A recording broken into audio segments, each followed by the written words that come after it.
ونعوذ بالله من شرور أنفسنا ومن سيئات أعمالنا من يهده الله فلا مضل له ومن يضلل فلا هادي له أشهد أن لا إله إلا الله وحده لا شريك له وأشهد أن محمدا عبده ورسوله لا نبي بعده يا أيها الذين آمنوا اتقوا الله حق تقاته ولا تموتن إلا وأنتم مسلمون يا أيها الناس اتقوا ربكم الذي خلقكم من نفس واحدة وخلق منها زوجها وبث منهما رجالا كثيرا ونساء واتقوا الله الذي تساءلون به والأرحام إن الله كان عليكم رقيبا يا أيها الذين آمنوا اتقوا الله وقولوا قولا سديدا يصلح لكم أعمالكم ويغفر لكم ذنوبكم ومن يطع الله ورسوله فقد فاز فوزا عظيما أما بعد فإن أصدق الحديث كتاب الله وخير الهدى هدى محمد صلى الله عليه وسلم وشر الأمور محدثاتها فإن كل محدثة بدعة وكل بدعة ضلالة وكل ضلالة في النار. Jamaah rahimani wa rahmatullah. Puji syukur senantiasa kita panjatkan kepada Allah Subhanahu wa taala dengan diiringi cinta pengagungan kepada Allah Subhanahu wa taala. Alhamdulillah, segala puji beriring cinta dan pengagungan itu hanya bagi Allah Subhanahu wa taala yang telah memberikan kepada kita nikmat yang sangat banyak. Hal ini harus selalu kita ingat, harus senantiasa kita ulang bahwa nikmat Allah Subhanahu wa taala kepada kita itu terlalu banyak. Dan kita tidak akan pernah mampu untuk membilang nikmat Allah, membilang satu persatu nama dari nikmat Allah kita tidak akan mampu. Dan yang lebih daripada itu adalah menilai nikmat Allah. Satu nikmat yang Allah berikan kepada kita, nikmat iman contohnya, atau nikmat melihat, nikmat mendengar, nikmat berbicara. 3 nikmat saja yang kita sebutkan. Bisakah kita menilai dengan harta yang telah Allah titipkan kepada kita? Tidak akan pernah mampu kita menilai nikmat Allah tersebut karena terlalu besar. Oleh karena itu tidak berlebihan apabila di kalangan ulama dengan ilmunya, dengan pengetahuannya, dengan basirahnya dan taufik Allah Subhanahu wa taala, mereka sampai mengatakan bahwasanya seluruh amal yang kita lakukan ini tidak akan pernah mampu untuk menandingi nilai satu nikmat Allah Subhanahu wa taala.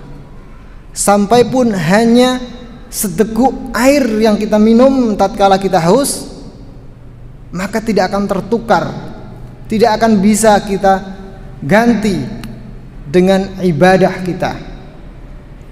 Karena ibadah kita tercampur dengan tendensi dunia, tercampur dengan kemalasan, tercampur dengan sum'ah, riya, ujub, penyakit-penyakit yang senantiasa menyertai amalan manusia. Ayub As-Sikhtiyani rahimahullah mengatakan, manusia itu terlihat indah, terlihat mulia itu karena Allah tutupi aibnya dan karena Allah jaga dirinya, bukan karena personnya yang mulia. Jadi apabila kita dilihat manusia baik, sempurna, pada hakikatnya tidak seperti itu. Allah lah yang menutup aibnya. Bahkan Abdullah bin Mas'ud atau Abdullah bin Abbas, kami lupa, beliau mengatakan bahwa seandainya mereka tahu apa yang di balik pintu rumahku, mereka tidak akan mengikutiku. Maksudnya apabila manusia itu melihat apa yang ada di dalam batin seorang hamba, ya berupa hasad mungkin, ujub, al-kibr, sum'ah, riya, tidak akan ada yang mau mengikuti manusia. Mereka hanya nampak indah karena Allah Subhanahu wa taala tutupi aib-aib mereka. Ayyub As-Sithyani mengatakan seperti itu, bahwasanya manusia terlihat mulia karena ditutupi oleh Allah Subhanahu wa taala. Dan sesungguhnya seluruh amal yang dilakukan oleh manusia itu tidak akan mampu untuk mengganti segarnya seteguk air yang diminum tatkala kehausan. Itu nikmat yang besar yang mungkin belum kita tunaikan syukurnya, hak untuk kita syukuri. Oleh karena itu, syukur ini sesuatu yang harus senantiasa kita latih. Rasulullah sendiri juga mengatakan, selalu berdoa, dan di antara doa yang diperbanyak Rasulullah adalah Allahumma a'inni ala dzikrika wa syukrika wa husni ibadatik. Manusia terbaik di dalam mengamalkan Islam, doa terbanyak yang beliau panjatkan adalah Allahumma a'inni ala dzikrika wa syukrika wa husni ibadatik. Karena muncul daripada penghayatan iman yang dalam sekali. Nikmat Allah itu tidak sedikit, sehingga jangan sampai kita terlena sehingga kita sudah merasa menunaikan hak-hak dari nikmat Allah itu. Satu nikmat tadi, seteguk air atau bahkan udara yang kita hirup, apakah sudah kita tunaikan syukurnya?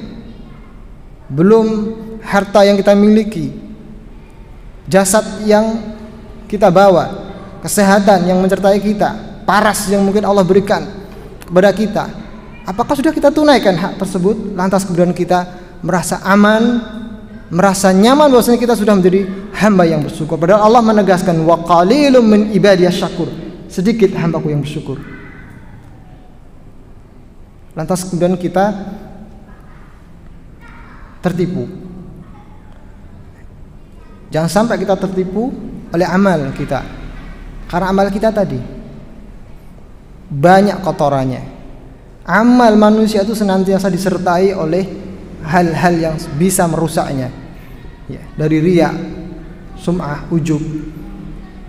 Ini semuanya amal hati atau penyakit-penyakit hati yang senantiasa menyertai amalan kita. Jadi kita harus meningkatkan rasa khosyah kita, takut kita, khawatir kita, dan rojak kita kepada Allah Subhanahu wa taala, karena amalan kita tadi diiringi, disertai oleh hal-hal yang bisa merusak amalan itu sendiri. Kemudian salat dan salam juga senantiasa kita panjatkan kepada Allah Subhanahu wa taala untuk Rasulullah sallallahu alaihi wasallam yang telah menunjuki kita, meninggalkan untuk kita dua perkara yang apabila kita berpegang teguh dengan dua perkara tersebut, kita tidak akan tersesat selama-lamanya. Taraktu fikum amrayni lan tadillu ba'dahu ma'abadan, kitabullah wa sunnati Rasulillah sallallahu alaihi wasallam. Pegang sunnah tersebut. Wa'tasimu bihablillahi jami'an. Pegang tali Allah tersebut, bawa sampai mati. Sekecil apapun yang dibawa oleh Rasulullah, maka ambil. Wa ma'atakumur rasulu fakhuzuhu wa manahakum anhu fantahu. Jangan kita remehkan ajaran Rasulullah sekecil apapun. Sekecil apapun. Itu adalah sunnah Nabi kita. Jangan kita remehkan. Hatta pun dalam masalah yang mungkin kita anggap sepele, sudah biasa di kalangan masyarakat. Tapi kalau itu menyelisih sunnah Rasul, maka tinggalkan. Demi wala kita kepada beliau sallallahu alaihi wasallam. Jamaah rahimani wa rahmatullah. Selanjutnya kita membacakan kitab Syarh Masail Jahiliyah, dan kita sudah sampai di permasalahan yang ke-35. Syekh mengatakan Al-mas'alatul khamisatu wassalasun, permasalahan yang ke-35 di antara perkara jahiliyah. Taqarrubuhum ila Allahi bi fi'lil muharram. Di antara sikap jahiliyah adalah mereka mendekatkan diri kepada Allah dengan perbuatan haram. Kemudian muallif memberikan keterangannya at-ta'abbudu bi kashfil awrah atau at-ta'abbudu bi kashfil awrat. Ya, mereka beribadah menganggap itu sebuah taqarrub dengan membuka aurat. Ini terjadi ketika zaman jahiliyah dulu. Kaqaulihi subhanahu wa ta'ala, sebagaimana Allah kabarkan, wa idza fa'alu fahishatan qalu wajadna 'alaiha aba'ana wallahu amarna biha. Ini orang jahiliyah. Jadi mereka melakukan perbuatan fahisyah. Nanti kita jelaskan apa itu fahisyah. Kemudian mereka berdalil dengan perbuatan mereka itu, wajadna 'alaiha aba'ana. Ya, kami dapati bapak-bapak kami, pendahulu-pendahulu kami mengerjakan hal tersebut. Wallahu amarna biha. Dan yang kedua, hujah mereka adalah, dan itu diperintahkan oleh Allah. Allah yang memerintahkan kami dengan perbuatan tersebut. Maksudnya apa? Di sini saya membawakan sebuah permisalan bahwasanya orang jahiliyah, di antara karakter orang jahiliyah itu menjadikan perbuatan maksiat, perbuatan dosa itu untuk sarana ta'abud atau dianggap ta'abud menurut mereka. Jadi perbuatan yang secara syar'i, bahkan secara norma, itu perbuatan yang salah, itu justru menjadi ibadah bagi mereka. Ini karakter jahiliyah. Jadi syaitan menghiasi perbuatan mereka. Ya, kita baca penjelasannya. Yata'abbadu ahlul jahiliyati bikashfil aurati fit tawaf. Bahwasanya orang jahiliyah dahulu beribadah dengan cara membuka auratnya ketika tawaf. Li'anna syaitana zayyana lahum anna man lam yakun min ahlil haram wa ja'a minal afaq fa innahu la yadkhulul harama bisyabihi allati ja'a biha. Ini keyakinan orang-orang jahiliyah dulu, bahwasanya ketika ada orang yang hendak tawaf, hendak masuk ke negeri haram untuk melakukan tawaf, sebelumnya tawaf atau haji itu adalah syariat Nabiullah Ibrahim alaihissalam dan diteruskan oleh Nabiullah Ismail. Tapi karena tidak banyak nabi yang diutus untuk jazirah Arab atau untuk orang Arab, jadi siar-siar agama tauhid milah Ibrahim itu hanya tersisa beberapa syiar saja. Di antaranya haji ini. Jadi sudah berlalu sekian generasi, nilai-nilai ajaran tauhid, ajaran milah Ibrahim tidak tersisa kecuali beberapa saja. Tapi ruhnya hilang. Dan di antara yang tersisa adalah haji. Tapi sudah melalui kreasi, modifikasi dari orang-orang jahiliyah. Nah, di antara kreasi mereka atau modifikasi mereka, anggapan mereka bahwasanya orang yang datang dari luar haram itu mereka tidak boleh masuk ke negeri haram dengan membawa pakaian dari tempatnya. Alasannya adalah untuk mensucikan al-haram, Baitul Haram.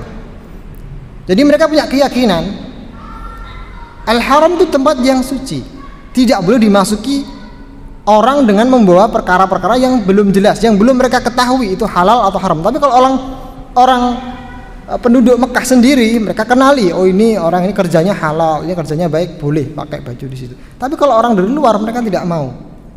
Alasannya salah satunya itu, ya ini untuk menjaga al-haram. Aneh. Padahal mereka juga menempatkan patung-patung di situ. Jadi sebenarnya kontradiksi sekali. Nah, maka ketika orang tersebut masuk ke negeri haram, maka harus melepas pakaian mereka. li'annahu asallaha fiha, itu dianggap sebagai sebuah kemaksiatan kepada Allah di negeri haram ketika seseorang masuk dengan membawa pakaiannya yang dari luar. Fa in wajada min ahlil harami man yu'tihi sauban la yalbasuhu wa yatufu bih. Namun apabila ada yang memberikan, meminjami, ya maka tentunya mereka tidak telanjang, tapi mereka menggunakan pakaian tersebut yang dipinjami oleh orang-orang atau penduduk haram. Nah, wa illa fa innahu yakhla'u sawabahu atau siyabahu 'inda hududil haram. Tapi kalau nggak ada yang minjemi, maka mereka akan melepaskan pakaiannya, menanggalkan seluruh pakaiannya ketika melakukan rangkaian ibadah haji. Nah, dan itu mereka anggap sebagai suatu ibadah tadi, tanzih, itu sebagai bentuk menjaga, mensucikan, sebagai bentuk bersih, ya, membersihkan diri. Jadi kalau masuk haram harus bersih, dan caranya yaitu meninggalkan apa-apa yang dibawa dari kampungnya, sampai pun pakaian. Wa yadkhulu iryanan, dan mereka akan masuk ke haram dalam kondisi telanjang. Kata zayyana lahum syaitan, demikianlah syaitan menghiasi perbuatan mereka. Hina ma fa'alu hadhil fawahisha, yaitu ketika mereka mengerjakan fawahish ini. Fahisyah, Allah menyebutnya dengan fahisyah. Jadi perbuatan mereka yang berupa telanjang itu Allah sebut dengan fahisyah. Mereka mengatakan wajadna 'alaiha abauna atau aba'ana. Sesungguhnya kami mendapati perbuatan tersebut datang dari bapak-bapak kami atau pendahulu-pendahulu kami. Wallahu amarona biha, dan tidak cukup sampai di situ, mereka kemudian menisbatkan amaliyah mereka itu dengan perintah Allah Subhanahu wa taala. Ini perintah Allah. Nah,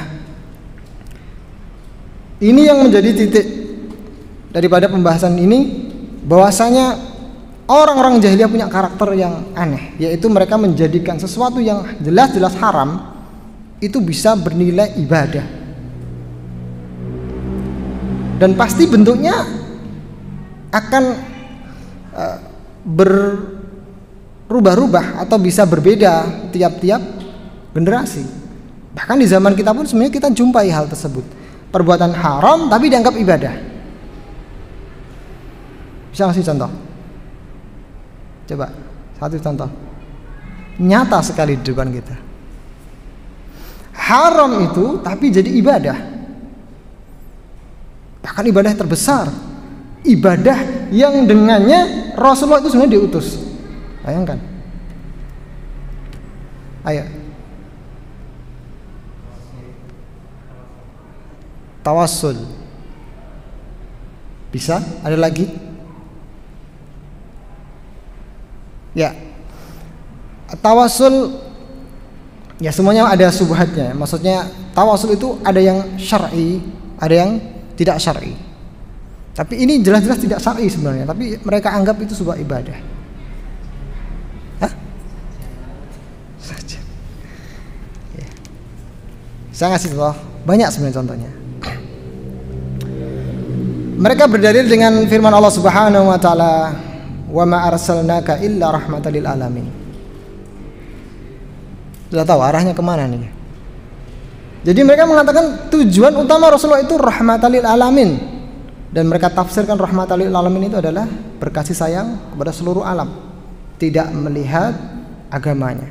Sehingga tidak aneh apabila mereka menjaga tempat di mana Allah di situ direndahkan, Allah dihinakan, dan Allah disekutukan. Itu ibadah bagi mereka. Sebagai bentuk apa? Rahmatan lil alamin, memberi rahmat bagi semesta alam. Itu perbuatan maksiat, tapi dihiasi oleh syaitan menjadi perbuatan ibadah. Loh, mereka ibadah, bahkan ketika mereka mati, mereka dianggap mati dalam kondisi ribat, berjaga-jaga. Jadi karena ada syaitan yang mengajari mereka seperti itu. Tidak pernah terjadi di zaman Rasulullah SAW. Memang ada fikih ketika perang tidak boleh mengganggu orang yang di dalam tempat ibadah. tidak boleh merusak tempat ibadah mereka. Itu sebuah nilai Islam yang mulia ketika perang. Tapi tidak ada perintah kemudian untuk menjaga. Bahkan yang menjadi aneh adalah ketika mereka menjaga orang-orang yang mensekutukan Allah, tapi justru mereka di satu sisi ya, mempersekusi orang-orang yang sama-sama ahlul kiblat. Ini sangat aneh. Atau yang barusan terjadi, Allah Subhanahu wa taala menegaskan di dalam surah Al-Ikhlas, Qul huwallahu ahad, Allahus samad, lam yalid wa lam yulad. Itu menjadi pedoman nilai kemurnian di dalam tauhid. Makanya disebut dengan surat Al-Ikhlas, surat kemurnian, karena di situ di dalam surat tersebut itulah Allah Subhanahu wa taala benar-benar dimurnikan dari sekutu-sekutunya. Qul, katakan, huwallahu ahad, dialah Allah yang satu. Allahus samad, Allah tempat bergantung. Lam yalid wa lam yulad, tidak beranak dan tidak pula diperanakkan, atau tidak melahirkan dan tidak dilahirkan. Walam yakul lahu kufuwan ahad, dan tidak ada yang sekutu dengannya, sepadan dengannya satupun. Namun kemudian atas nama rahmatan lil alamin, atas nama persahabatan, atas nama kerukunan dan sebagainya, atau toleransi yang sekarang banyak didengungkan, kemudian mereka mengatakan selamat anak Tuhan lahir contohnya. Maka ini perbuatan yang fahisyah, perbuatan mungkar, tapi dijadikan sebagai bentuk apa? Ibadah. Mereka melakukan seperti itu, dalilnya apa? Untuk kerukunan, untuk menjaga persaudaraan. Ada nilai kebaikan yang mereka inginkan dengan perbuatan tersebut. Sama dengan perbuatan orang-orang jahiliyah itu, mirip-mirip. Yang jelas sekarang ada syaitan yang menghiasi perbuatan mereka. Baik, kita lanjutkan. Fanzuru kaifa samma kashfal awrati fahishatan wa hiya ma tanahi qabhuhu. Maka perhatikan bagaimana Allah menyebut kashfal aurat, menyingkap aurat dengan fahisyah, dengan fahisyah. Allah mengatakan wa idza fa'alu fahisyah. Fahisyah di sini maksudnya adalah tadi menyingkap aurat. Apa itu fahisyah? Fahisyah secara bahasa adalah ma tanaha qabhuhu, yaitu sesuatu yang telah sampai titik puncak keburukannya. Jadi keburukan sesuatu itu sudah sampai titik puncaknya. Itu namanya fahisyah. Jadi keburukan yang sudah sampai titik puncaknya. Dalam hal ini diantaranya adalah membuka aurat. Dan ini membuka aurat dengan total. Jadi ibaratnya orang menyingkap auratnya, memperlihatkan sebagian auratnya, nah, itu perbuatan dosa. Tapi ketika mereka telanjang bulat tanpa alasan yang jelas, maka itu fahisyah, itu perbuatan yang sudah sampai level puncak. Jadi orang berzina itu perbuatan munkar. Tapi ketika zina terang-terangan itu sudah tambah luar biasa itu dosanya. Dosa yang paling puncaknya. Wa katsirun minan nasi fi hadza zamani ya'tabirunahu raqiyan wa tahadduran. Adapun orang-orang sekarang menamai perbuatan tersebut, ya, menyikap aurat dan sebagainya dengan suatu nama-nama yang indah, ya, namanya mode, ya, keren, kekinian, ya. Tahadduran itu kekinian, ya. Jadi perbuatan dosa, perbuatan maksiat diberi nama dengan nama-nama yang indah. Ya, mencaci pemimpin disebut dengan nama apa? Al-amru bil ma'ruf contohnya, atau wa nahyu 'anil munkar. Padahal mengungkap aib, katanya ini apa namanya? Keterbukaan, ya, keterbukaan zaman, era keterbukaan. Ya, saling mengkritik dan sebagainya. Baik. Summa raddallahu alaihim biqauli. Kemudian Allah Subhanahu wa taala membantah pernyataan mereka. Kan mereka mengatakan perbuatan ini sudah kami dapati dari nenek moyang kami, dan ini juga diperintahkan oleh Rabb kami. Lantas Allah membantah perkataan mereka, Qul innallaha la ya'muru bil fahsya. Katakan wahai Muhammad, Allah tidak memerintahkan dengan perbuatan fahisyah. Ay la yasra'u li ibadihi kashfal aurat. Yaitu Allah tidak mensyariatkan bagi hamba-hambanya untuk membuka aurat. Wa inna ma syara'a lahum satraha. Akan tetapi Allah mensyariatkan untuk mereka yaitu menutup bukan membukanya, kebalikannya malah. Lama fi dzalika minal ba'di 'anil fitnah. Karena di dalam menutup aurat itu bisa membendung dari fitnah, bisa menjauhkan seseorang dari fitnah. Wa 'adamil wuqu'i fil jara'imil khalqiyyah. Dan juga bisa mencegah manusia jatuh kepada kriminalitas atau menjadi korban kekerasan. Ketika dia menyikap auratnya, membuka auratnya, sebagian auratnya, maka pintu untuk terjadinya kekerasan, kriminalitas itu lebih besar. Maka dengan menutupnya itu bisa lebih membendung, mencegah fitnah, dan bisa lebih menutup dari tindakan kriminal. Ya, kita bisa menganalisa ya. Coba kalau kita melihat orang yang tidak menutup aurat dengan orang yang menutup aurat sempurna, contoh, sudah beda. Apa yang di dalam pandangan sudah berbeda. Ketika hanya kita lihat adalah seperti tumpuan kain yang berjalan. Para akhwat kita yang sudah menggunakan hijab dengan besar, maka ibaratnya seperti tenda yang berjalan atau kain yang berjalan. Berbeda dengan ketika melihat wanita yang mengurai rambutnya, memperlihatkan lehernya, melihatkan betisnya dan sebagainya, sudah berbeda. Tentu yang pertama tadi yang menutup aurat itu lebih aman. Itu jaminan dari Allah Subhanahu wa taala. Meskipun ada saja orang-orang yang aneh atau punya keanehan, justru mereka mencari yang tertutup seperti itu ada. Ya, itu namanya memang setan tidak akan pernah menyerah. Jadi tetap ada ujiannya. Mungkin kita bisa selamat dari melihat yang terbuka aurat, ya, menundukkan pandangan dan sebagainya. Tapi ketika melihat yang tertutup, justru malah tidak bisa menundukkan. Padahal harus tetap menundukkan, ya, karena mereka tetap memfitnah, ya, satu sama lain tetap memfitnah. Nah, wa qad kadzdzabu 'ala Allahi wa qalu 'alaihi bighairil ilm.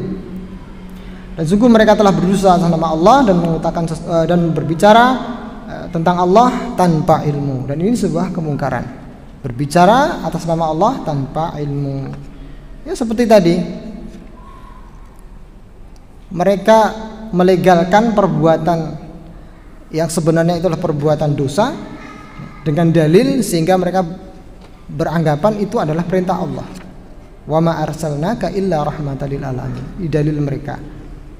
Untuk kemudian bisa saling mengucapkan selamat dalam ritual-ritual agama lain, kemudian menjaga tempat-tempat ibadah mereka.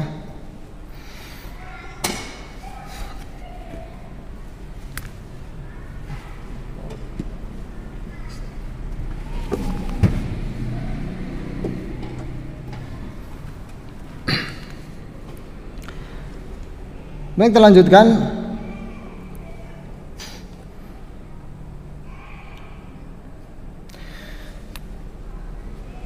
Dan ketika mereka berbicara atas nama Allah tanpa ilmu, fahtaju bihujataini batilatain. Mereka berhujah dengan dua hujah yang dua-duanya batil. Ihdahuma abtalu minal ukhra. Dan satu hujah yang lainnya itu lebih batil, lebih buruk daripada hujah yang sebelumnya. Al-ula, hujah yang pertama mereka mengatakan wajadna 'alaiha aba'ana. Kalau mereka cukup sampai di sini masih mending sebenarnya. Ya, kami dapati hal ini sebagaimana terjadi pada pendahulu-pendahulu kami. Kalau sampai situ saja mungkin lebih penting. Tapi ternyata mereka tidak mencukupkan di situ dan mereka mengatakan wasaniyatu a'zamu wa akhtar.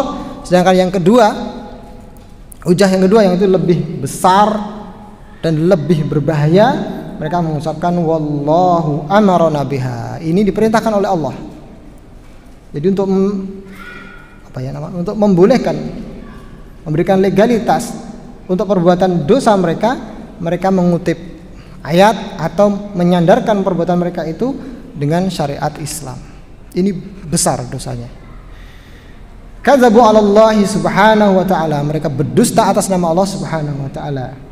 Faradda 'alaihim subhanahu wa ta'ala biqaulihim. Kemudian Allah subhanahu wa ta'ala membantah perkataan mereka dengan firman-Nya, "Qul innallaha la ya'muru bil fahsya'i ataquluna 'alallahi ma la ta'lamun." Sesungguhnya Allah tidak memerintahkan untuk berbuat fahsya. Apakah kalian berkata atas nama Allah ma la ta'lamun, sesuatu yang kalian tidak punya ilmunya. Ini harus hati-hati. Termasuk kita mengucapkan halal haram, hadzal halal hadzal haram. Ini harus hati-hati karena halal haram itu punya siapa? Allah Subhanahu wa taala. Dalam hadis Rasulullah mengatakan innal halala bayyinun wa innal harama bayyinun.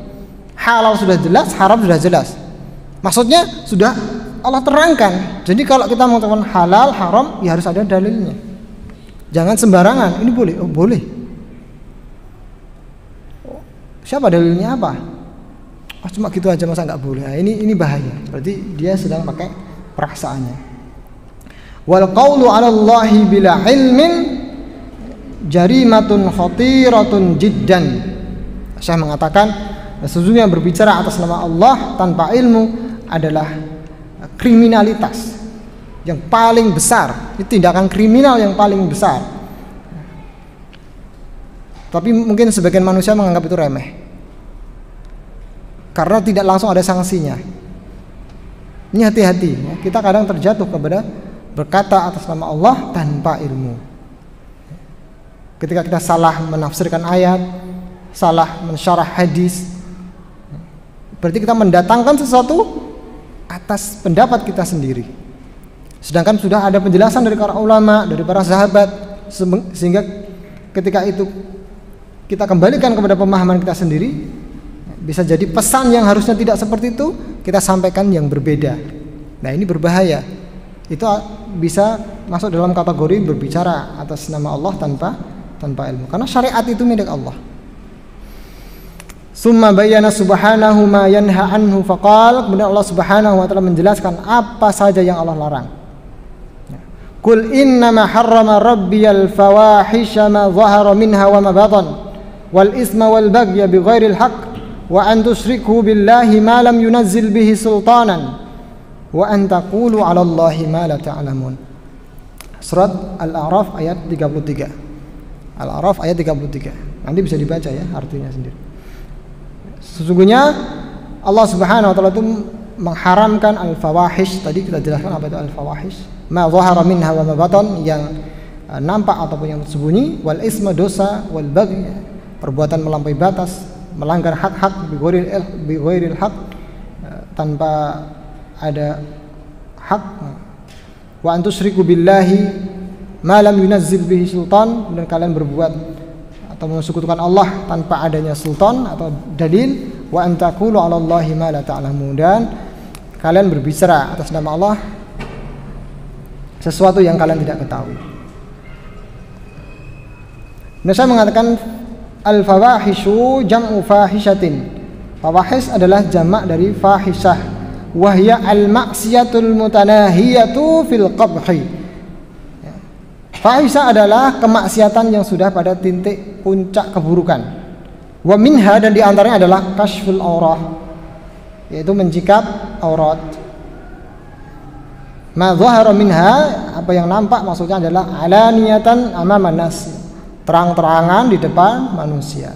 Wa ma batan, dan apa yang tersembunyi, yaitu ma fa'alahul insanu khafiyatan bainahu wa bainallah. Dia telanjang ketika dia bersendirian, ketika antara dirinya dengan Allah. Ini mungkin sebagai bantahan karena ada pendapat dalam kitab fikih ya, saya lupa, salah nanti diingatkan. Jadi orang dikatakan ketika terpaksa, dalam kondisi terpaksa, tidak punya pakaian, ingin sholat, maka sholatlah di dalam tempat yang gelap sekali, yang nggak ada cahaya, maka itu bisa dikategorikan menutup aurat. Maka ini tidak benar ya, tidak benar. Kemudian saya mengatakan wa antusyriku billahi ma lam yunazzil bihi sultanan. Jadi beliau menjelaskan beberapa ayat ini, di antara dosa-dosa itu adalah fahisyah, kemudian wal baghy, kemudian wa antusyriku billahi ma lam yunazzil bihi sultan. Kalian menyekutukan Allah sesuatu yang Allah tidak turunkan keterangan atasnya, yakni hujjah. Fallahu ma anzala li ahli syirki hujjatun abadan. Allah tidak akan pernah menurunkan untuk pelaku kesyirikan itu hujjah. Jadi tidak ada hujjah dalam Al-Quran untuk sebuah kesyirikan. Kalaupun ada, itu bukan hujjah, tapi itu dalih. cari-cari yang masih umum, mubham, ditarik kepada makna khusus. Itu yang sering mereka pakai. Innama anzalal hujjata 'alal tauhid, yang Allah turunkan hujjah yang jelas, burhan jelas-jelas nyata itu tentang tauhid. Banyak sekali ayat-ayat yang menunjukkan tentang tauhid. Wa ma umiru illa liya'budullaha mukhlishina lahuddin. Wa ma khalaqtul jinna wal insa illa liya'budun. Kemudian banyak sekali ayat-ayat yang menerangkan tentang tauhid, tapi tentang syirik Allah boleh disekutukan tuh nggak ada, tapi tetap saja orang itu bisa mencari ya. Berupa tawasul tadi akhirnya menjadi boleh. Tapi dalilnya pasti nggak jelas, pasti ngalor ngidul gitu yang membolehkan itu. Mencari statement-statement dari para ulama yang sebenarnya itu umum ya ditarik. Ini boleh, ini boleh. Intinya tidak ada dalil yang sharih tentang pembolehan kesyirikan. Dan memang tidak ada. Amma syirku fallahu naha anhu subhanahu wa ta'ala. Adapun kesyirikan Allah telah larang. Jelas. Kemudian wa antaqulu 'ala Allahi ma la ta'lamun, dan dosa berikutnya yang Allah larang adalah kalian berbicara atas nama Allah sesuatu yang kalian tidak punya ilmunya. Al-qawlu 'ala Allahi bila ilmin a'dhamu minasyirik. Beliau mengatakan berbicara atas nama Allah tanpa ilmu itu lebih besar daripada syirik. Ya. Berarti beliau mengikuti pendapat pendahulunya, salah satunya Ibnu Qayyim. Di dalam ayat ini sepertinya Allah ingin mengurutkan urutan dosa-dosa. Qul innama harrama rabbiyal fawahisha ma dhahara minha wa ma batan wal isma wal baghya bighairil haqq wa an tusyriku billahi ma lam yunzil bihi sultan wa an taqulu 'ala Allahi ma la ta'lamun. Meskipun ada pendapat yang lain mengatakan ini bukan untuk tartib. Ya, tetap namanya syirik itu dosa paling besar. Innallaha la yaghfiru ayyushraka bihi wa yaghfiru ma duna dzalika liman yasha. Wallahu ta'ala alim shawab. Kemudian saya melanjutkan, wa min dzalika, dan di antara contoh berbicara atas nama Allah tanpa ilmu adalah qauluhum Allahu amarana bi kashfil aurat. Ini perkataan orang-orang jahiliyah. Allah memerintahkan kami untuk membuka aurat. Wal yuhadzirul ladzina yaqul, maka hendaknya orang-orang yang mengucapkan ini berhati-hati. Hadza halalun wa hadza haramun. Biduni dalilin min kitabillahi wa sunnati rasulih sallallahu alaihi wasallam, tanpa adanya dalil dari Al-Quran dan Sunnah.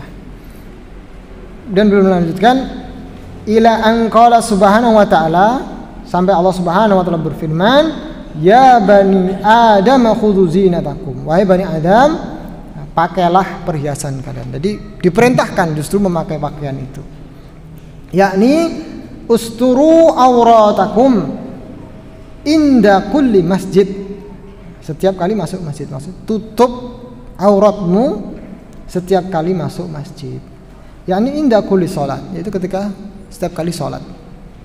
Wa minha at-tawafu bil bait, dan di antara ibadah yang dilakukan dalam masjid adalah tawaf. Maka terbantahkan apa yang menjadi pemikiran orang-orang jahiliyah bahwasanya tawaf dalam kondisi telanjang itu sebagai bentuk ibadah, sebagai bentuk pemurnian diri kepada Allah. Ini perbuatan yang salah, atau sebagaimana tindakan para orang-orang akhir ini yang memperhiasi perbuatan dosa mereka sebagai ibadah dengan bentuk toleransi dan sebagainya.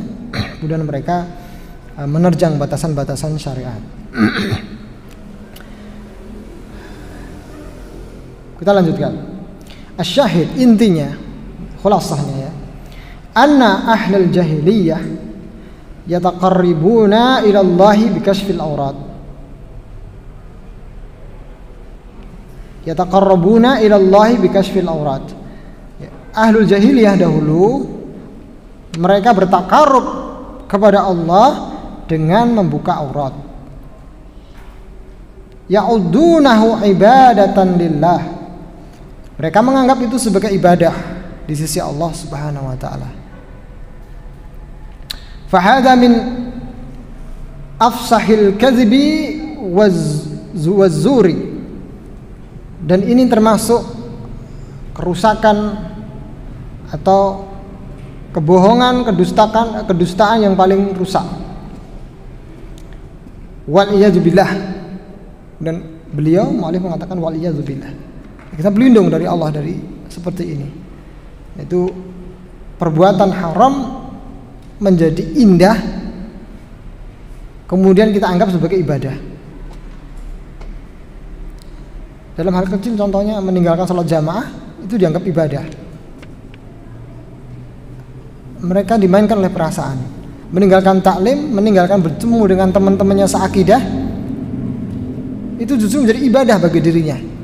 Ketika dia dibisiki, kalau saya ketemu teman-teman, saya nanti bisa husnuzon. Kalau ke masjid nanti saya begini dan begitu.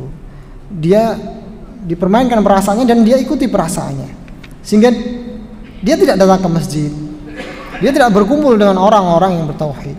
Dia melihat atau mungkin dia pernah mendapatkan perlakuan tidak enak dari teman-teman sepengajian, kemudian dia mengeneralisir, wah podo wae, sama saja tuh ikhwan atau apa namanya. Banyak orang yang menjauhkan diri dari ta'lim, menjauhkan diri dari bermuamalah di masjid karena urusan dunia. Dalam bahasa Jawanya pernah digabrul, tahu Pak? Digabrul. Pak Basuki tahu? Jadi bilangnya hutang tapi tidak dikembalikan. Akhirnya kemudian dia trauma, nggak mau lagi ke situ. Dimanfaatkan saya oleh orang-orang ngaji. Kemudian dengan pengalamannya itu kemudian dia menjauh. Dan mereka menganggap perbuatan itu baik. Daripada saya ketemu saya sakit hati. Itu bukan dalil, itu baper, itu dia mengikuti perasaannya sehingga dia menjauhi taklim. Dia menjauhi sholat berjamaah, menjauhi sesuatu yang lebih sunnah. Jadi dia memilih sholat di tempat-tempat yang softnya renggang, ibadahnya tidak mengikuti sunnah Rasul. Ada kita dapati ikhwan-ikhwan kita seperti itu, hanya karena mengikuti perasaannya. Semoga yang seperti ini ya Allah sembuhkan. Ini karena kasihan orang seperti ini. Ketika nikmat bisa memiliki masjid sunnah, itu nikmat yang luar biasa.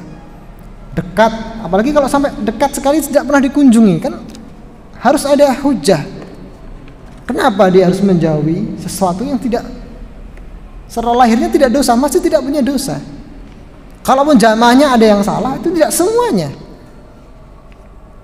Dia terbawa oleh perasaannya. Dia juga salah. Nggak ada manusia sempurna. Semua manusia punya kesalahan. Masing-masing punya hak.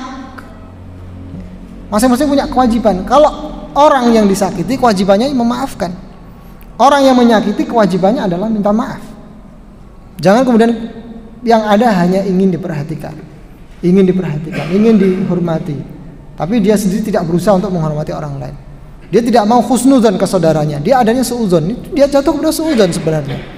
Ketika dia menjauhi saudara-saudaranya hanya karena pernah mengalami pengalaman yang tidak enak dengan sebagian saudaranya yang sama-sama ngaji. Saya sering dengar perkataan podo ae, wong ngaji gak ngaji kok podo ae. Seperti ini sebenarnya agak berat ditimbang sisi Allah.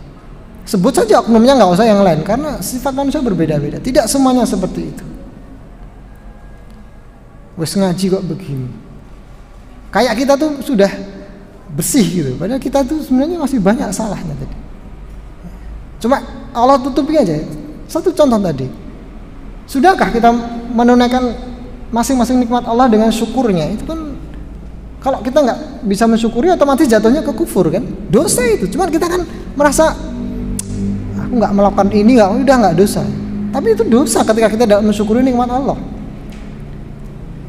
Karena lawan dari syukur itu ya kufur. Tapi kan kita nggak sadar. Kita nggak sadar sehingga kita merasa oh aman. Hati-hati. Kemudian kita lanjutkan. Nah, dari kisah ini saya mengatakan wa minhu na'khudhu tahrima kashfil awrati mutlaqan illa li daruratin kal ilaji ad-daruriyyi aw ma baina zawjaini ba'duhuma ma'a ba'din. Dari kisah ini kita bisa mengambil sebuah pendapat atas haramnya menyingkap aurat secara mutlak. Jadi membuka aurat tanpa ada sebab itu haram mutlak. illa li darurah, kecuali darurat. Darurat itu sudah nggak ada pilihan lain, bukan hajah. Ini pelajaran buat kita. Kita kan kadang sumuk sedikit buka aurat.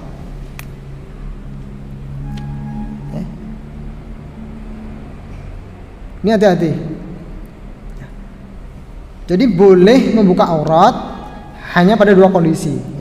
Itu pun ketika darurat, ya, kal ilaji ad-daruri. Untuk pengobatan yang sifatnya darurat, tidak bisa tidak, seperti operasi. Operasi kan harus dibuka.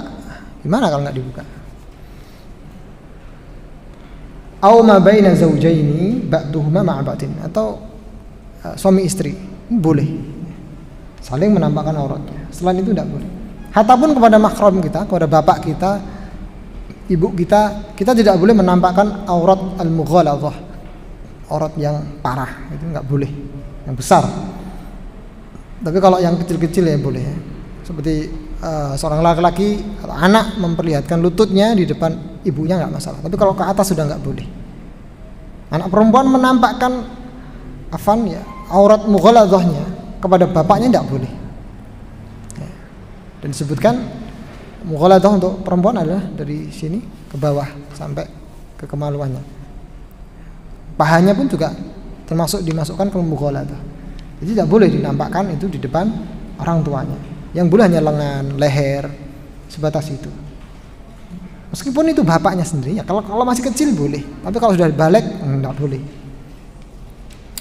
Kemudian saya mengatakan wa kasful aurati fi ghairi hatainil halataini haramun syadidut tahrim. Adapun membuka aurat selain pada dua kondisi ini adalah haram syadidul tahrim, dengan keharaman yang kuat. Maksudnya sangat diharamkan. Li'annahu yajri ilal fahishati wal wuqu'i fil jarimati, karena dengan menyikap aurat itu bisa mengantarkan kepada perbuatan fahisyah dan bisa terjatuh kepada tindakan asusila atau kriminal. Wasyaitanu arrafa annal ariya yajri ila zina waliwati, karena syaitan tahu bahwasanya dengan bertelanjang itu bisa mengantarkan kepada perbuatan zina atau liwat. Jadi sesama laki-laki juga tidak boleh menampakkan aurat. Sesama laki-laki tidak boleh menampakkan aurat yang mughaladah tadi. Sesama perempuan pun juga tidak boleh menampakkan aurat yang mughaladah. Karena syaitan itu bisa menghiasi. Kita jangan merasa aman. Sesama laki-laki. Makanya Rasulullah melarang tidur satu selimut. Tidak boleh. Itu mencegah sebenarnya. Kemudian tidak boleh berpakaian ketat. Ini pengalaman ya, bukan pengalaman, maksudnya saya dapat informasi dari orang-orang yang menangani permasalahan suka sesama jenis. Itu bisa datang karena tiba-tiba seperti dapat bisikan. Ketika melihat laki-laki berpakaian ketat, itu bisa terbangun nafsunya itu bisa bangun. Bagi orang-orang yang suka sesama jenis, kebetulan saya masuk dalam grup yang di situ memang orang-orang yang ingin sembuh ya, dimasukkan oleh saudara saya. Itu mereka menyebutkan kisah mereka sebelum sembuh. Jadi orang ini orang muslim, taat, sholat, tapi dia punya penyimpangan seperti itu. Dan itu ujian bagi mereka. Dia mengatakan, saya ditontonkan aurat perempuan telanjang itu tidak tidak bergerak. Tapi ketika dia sholat, nempel pahanya dengan sesama laki-laki, itu dia bisa bergerak. Sampai di level itu, ketika sudah dihiasi oleh syaitan. Tapi alhamdulillah, sekarang dia sudah sembuh, sudah menikah dan sudah punya anak. Dan dia menceritakan tanda kesembuhannya tatkala itu adalah ketika dia bisa mimpi basah dengan perempuan. Padahal sebelumnya tidak pernah, mimpi basahnya dengan laki-laki terus. Dan itu dia berjuang bertahun-tahun. Dan orang-orang seperti itu, bahkan ada yang kasusnya itu adalah kepala sekolah di SD Islam. Banyak ya kan, banyak kasus itu. Dan justru mereka ketika berada di lingkungan seperti itu itu ibaratnya seperti masuk di taman-taman. Kenapa?